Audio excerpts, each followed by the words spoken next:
Breaking news KTR కు supreme court నోటీసులు ఇచ్చింది. కాంగ్రెస్ ప్రభుత్వం 25,000 కోట్ల రూపాయల అవినీతికి పాల్పడిందని, గతంలో కేటీఆర్ చేసిన ఆరోపణలకు సమాధానం చెప్పాలని ఆదేశించింది. కేటీఆర్ వ్యాఖ్యలపై గతంలో కేసు నమోదవడంతో ఆయన హైకోర్టును ఆశ్రయించారు. అక్కడ కేటీఆర్ కు అనుకూలంగా తీర్పు రావడంతో కాంగ్రెస్ నేతలు సుప్రీం కోర్టును ఆశ్రయించారు. విచారణ జరిపిన సుప్రీంకోర్టు ఆరోపణలపై సమాధానం చెప్పాలని కేటీఆర్ కు నోటీసులు ఇచ్చింది.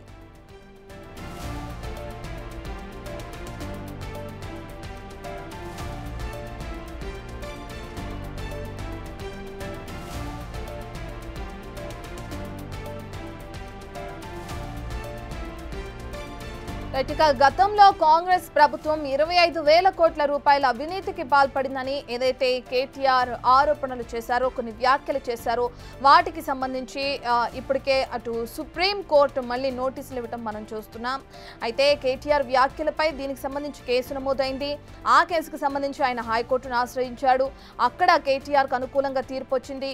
ఇక ఆ తీర్పుని ఇది చేస్తూ సవాల్ చేస్తూ కూడా కాంగ్రెస్ నేతలు సుప్రీంకోర్టును ఆశ్రయించారు. ఇక ఇప్పుడు సుప్రీంకోర్టు విచారణ జరిపిన తర్వాత ఏదైతే ఆయన చేసిన ఆరోపణలు ఉన్నాయో, ఆ వ్యాఖ్యలు ఉన్నాయో, వాటికి సంబంధించి సమాధానం చెప్పాలని ఇప్పుడు కేటీఆర్ కు నోటీసులు ఇవ్వడం జరిగింది. అయితే కేటీఆర్ కి నోటీసులు ఇచ్చిన క్రమంలో మరి కేటీఆర్ దీనికి సంబంధించి ఏ విధంగా స్పందిస్తారు, నోటీసుల్లో ఏం పేర్కొన్నారు, ఒకవేళ విచారణకు ఏదైతే ఆయన చేసిన ఆరోపణలకు సంబంధించి విచారణకు హాజరవుతారా, లేదంటే ఆయన చేసిన ఆరోపణలకు సంబంధించి వివరణ ఇచ్చే అవకాశం ఉందా అనేది అయితే మనకి తెలియాల్సింది.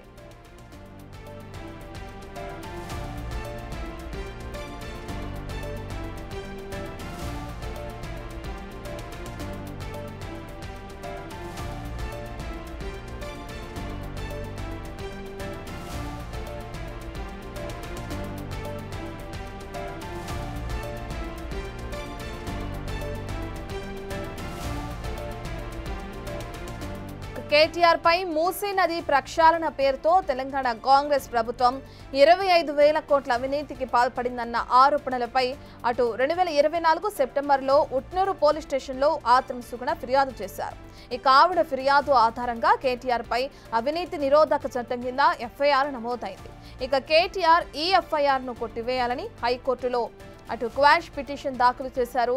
ఇక ఆ పిటిషన్ ఆధారంగా హైకోర్టు 2025 ఏప్రిల్ 21న ఆ ఎఫ్ఐఆర్ను కొట్టివేస్తూ అటు కేటీఆర్కు అనుకూలంగా తీర్పునిచ్చింది. అవినీతి నిరోధక చట్టం సెక్షన్ 13(1)A కేటీఆర్కు వర్తించదని, ఆధారాలు లేవని కూడా ఆ సమయంలో పేర్కొనడం జరిగింది. అయితే ఏదైతే తీర్పు ఇచ్చిందో ఆ తీర్పుని ఇది చేసుకుని ఇప్పుడు దీనిపై కాంగ్రెస్ నేతలు సుప్రీంకోర్టును ఆశ్రయించారు. ఇక సుప్రీంకోర్టుని ఆశ్రయించిన తర్వాత ఏదైతే ఇప్పుడు కేటీఆర్ చేసిన వ్యాఖ్యలు ఉన్నాయో వాటికి సంబంధించి సుప్రీంకోర్టు విచారణ జరిపింది.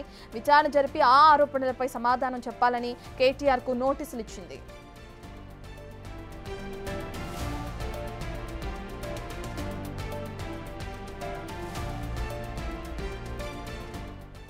కేటీఆర్ కు సుప్రీం నోటీసులు ఇవ్వడం మనం చూస్తున్నాం. దీనికి సంబంధించి అప్పుడు కేసు నమోదు చేసిన ఆత్రం సుగుణ గారు మనతో అందుబాటులో ఉన్నారు, కాంగ్రెస్ నేత. తనతో ఒకసారి మాట్లాడదాం. సుగుణ గారు నమస్తే అండి. నమస్తే అండి. నమస్తే. ఇప్పుడు ఏదైతే మీరు ఫైల్ చేసిన కేసు ఆధారంగా ఆయన సుప్రీం కోర్టుకి మీరు వెళ్ళడం జరిగింది. ఇప్పుడు నోటీసులు ఇవ్వడం కూడా జరిగింది సుప్రీం కోర్టు కేటీఆర్ చేసిన వ్యాఖ్యలకి సమాధానం ఇవ్వాలని చెప్పి. మీరు ఎలా చూస్తారు దాన్ని? కాంగ్రెస్ ప్రభుత్వం మీద, రాహుల్ గాంధీ గారి మీద, గౌరవ మా సీఎం గారి మీద నేరపూరితమైనటువంటివి, అంటే ఒక కుట్ర నిరాధారమైనటువంటి నిర్లక్ష్యపూరితమైనటువంటి ఆరోపణలు చేసినటువంటి బారాస నేత కేటీఆర్ గారు ఒక ప్రజాపాలన, ప్రజల కోసం పనిచేస్తున్నటువంటి కాంగ్రెస్ ప్రభుత్వం పైన చేస్తున్నటువంటి పనులను చూడలేక, భరించలేక, ప్రజల మన్ననాలు పొందుతున్నటువంటి కాంగ్రెస్ ప్రభుత్వం పైన ఇష్టం వచ్చినట్టు ఆరోపణలు చేయడం అనేది చాలా చాలా బాధేసింది. ఆ రోజు మూసి ప్రక్షాళన మీద తను మాట్లాడడం, మూసి ప్రక్షాళనే జరగలేదు, రాహుల్ గాంధీ పైన ఆరోపణలు చేయడం చాలా బాధేసింది మాకు. అప్పుడు అసెంబ్లీ ఎన్నికలు మహారాష్ట్రలో ఆ బీజేపీ పార్టీతోటి కుమ్మక్కై, మనువాద పార్టీతో కుమ్మక్కై మా పార్టీని అక్కడ ఓడించాలనేసి ఒక పెద్ద కుట్ర చేసేసి మరి ఆరోపణలు చేశారు కేటీఆర్ గారు. అందుకే అక్కడున్నటువంటి మా మహిళలు మన మహారాష్ట్రలో ఉన్నటువంటి మహిళలు కూడా ఎంతో మంది అరే కేటీఆర్ గారు గిట్లెందుకు చేస్తున్నారు, మరి రాహుల్ గాంధీ గారు దేశంలో ఉన్నటువంటి బడుగు బలహీన వర్గాల కొరకు పనిచేస్తున్నటువంటి ఒక గొప్ప నేత.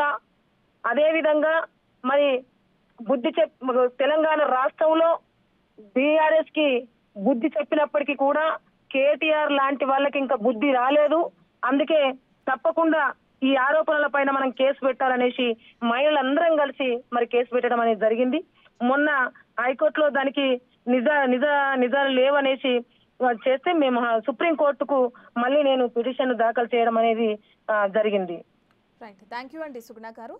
మనం చూస్తున్నాం ఏదైతే కాంగ్రెస్ ప్రభుత్వంపై 25,000 కోట్ల అవినీతికి పాల్పడింది అని చెప్పి కేటీఆర్ ఆరోపణలు చేశారో దానికి సంబంధించి కాంగ్రెస్ నేత ఆత్రం సుగుణ గారు ఇప్పుడు దానికి సంబంధించి విచారణ చేయాలని చెప్పి కూడా పిటిషన్ దాఖలు చేశారు.